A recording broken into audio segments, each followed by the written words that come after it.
Slick back. No, no, slick back. That's what I said. Slick back. No, nigga, I'm a pimp named Slick Back. Pimp named Slick Back. Pimp named, pimp named, pimp named. Slick back. Nigga, are you deaf? I'm a pimp named Slick.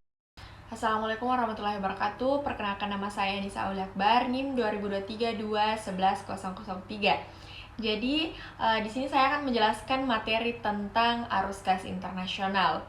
Nah, arus kas internasional ini mengacu pada aliran masuk dan keluar uang dari perusahaan yang beroperasi di pasar internasional.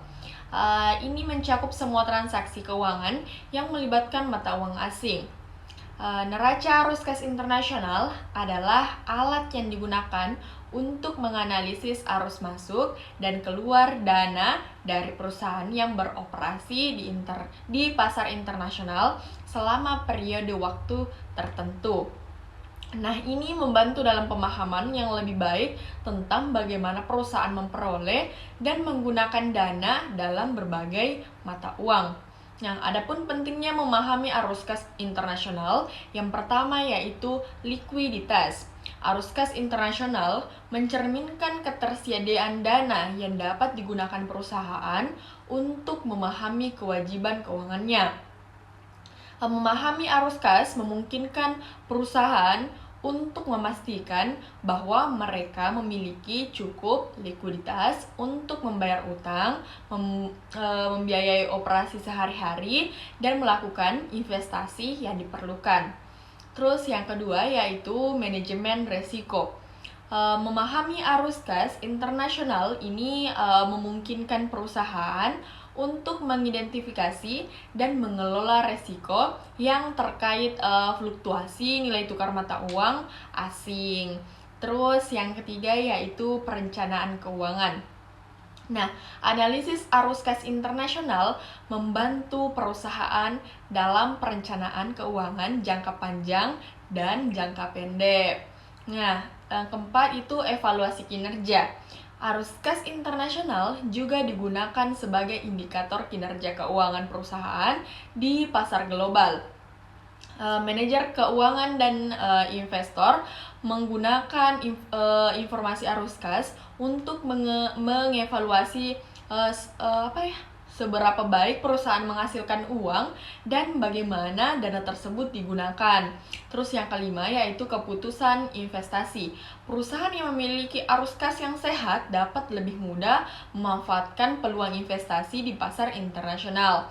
Terus yang keenam, pengambilan keputusan yang tepat waktu. Memiliki pemahaman yang baik tentang arus kas internasional memungkinkan perusahaan untuk mengambil keputusan keuangan yang tepat. Nah, komponen utama neraca arus kas internasional yang pertama yaitu arus kas operasi, mencakup arus masuk dan keluar dana dari kegiatan operasional perusahaan di pasar internasional. Nah, arus masuk termasuk pendapatan dari penjualan produk atau layanan, sementara arus keluar mencakup pembayaran untuk bahan baku, biaya operasional, dan pembayaran kepada karyawan. Terus yang kedua, arus kas investasi, mencakup arus masuk dan keluar dana yang terkait dengan investasi perusahaan di pasar internasional. Arus masuk berasal dari penjualan aset, dividen dan investasi, atau penerimaan dari investasi baru. Arus keluar dapat termasuk pembelian aset baru, pembayaran dividen kepada pemegang saham, atau investasi lainnya. Terus yang ketiga yaitu arus kas pendanaan. Hal ini mencakup arus masuk dan keluar dana yang terkait dengan pembiayaan perusahaan di pasar internasional. Arus masuk mungkin berasal dari penerbitan saham baru, penerimaan pinjaman, atau penerbitan obligasi. Arus keluar termasuk pembayaran dividen kepada pemegang saham, pembayaran pinjaman, atau pembelian kembali saham. Terus yang keempat yaitu pengaruh nilai tukar. Neraca arus kas internasional juga mencatat pengaruh perubahan nilai tukar mata uang terhadap arus kas perusahaan.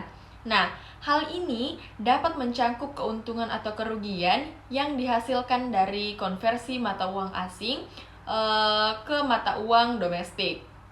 Nah, adapun faktor yang mempengaruhi arus kas internasional, yang pertama yaitu kondisi ekonomi global, yang kedua kondisi tukar mata uang, ketiga kondisi politik dan hukum, yang keempat risiko pasar, dan yang kelima kondisi industri dan persaingan, dan yang terakhir yaitu perubahan teknologi. Neraca arus kas internasional yang pertama metode langsung atau direct metode. Metode ini langsung mencatat arus masuk dan keluar dana dari aktivitas operasional, investasi, dan pendanaan. Arus kas operasi mencakup penerimaan dan pembayaran tunai dari penjualan produk atau layanan, pembayaran untuk bahan baku, dan biaya operasional lainnya. Terus arus kas investasi mencakup penerimaan dan pembayaran tunai terkait dengan investasi dalam aset tetap, investasi keuangan, dan penjualan aset. Nah, arus kas pendanaan mencakup penerimaan dan pembayaran tunai terkait dengan pendanaan perusahaan seperti penerbitan saham baru, penerimaan pinjaman, dan pembayaran dividen. Terus yang kedua yaitu metode tidak langsung atau indirect method. Yang pertama ini yaitu menghitung arus kas operasional dengan mengubah laba bersih yang dilaporkan dalam laba rugi menjadi arus kas bersih dari aktivitas operasional.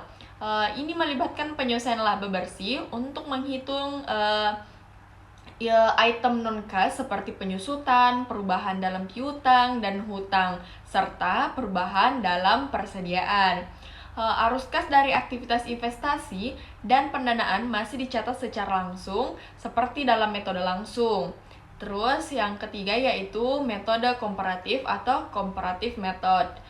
Metode ini melibatkan perbandingan arus kas internasional antara dua periode waktu yang berbeda.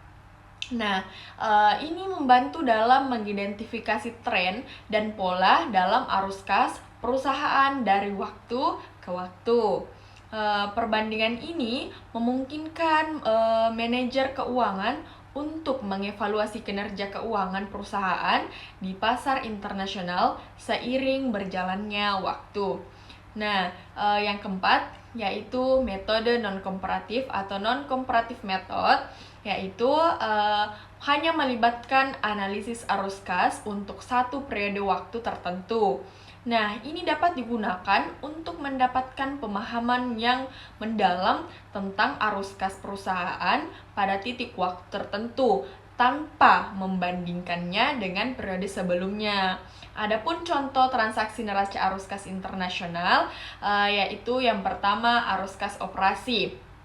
Nah, penerimaan tunai dari penjualan produk kepada pelanggan internasional. Terus yang kedua, arus kas investasi.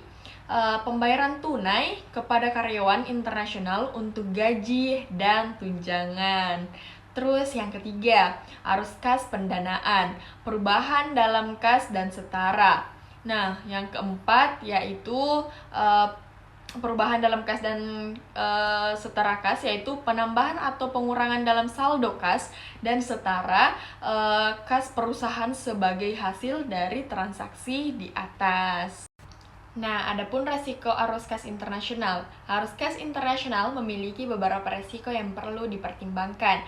Yang pertama yaitu resiko nilai tukar. Fluktuasi nilai tukar mata uang dapat menyebabkan kerugian bagi perusahaan dan investor yang melakukan transaksi internasional. Yang kedua, resiko suku bunga. Kenaikan suku bunga di negara lain dapat menyebabkan outflow modal dari negara yang memiliki suku bunga yang lebih rendah. Ketiga, yaitu resiko politik. Ketidakstabilan politik di negara lain dapat mengganggu arus kas internasional. Yang keempat, yaitu resiko ekonomi. Krisis ekonomi di negara lain dapat berdampak negatif pada arus kas internasional. Dan yang kelima, yaitu yang terakhir, resiko nilai tukar. Fluktuasi nilai tukar mata uang dapat menyebabkan kerugian bagi perusahaan dan investor yang melakukan transaksi internasional. Nah, itulah tadi penjelasan dari saya. Sekian, Assalamualaikum warahmatullahi wabarakatuh.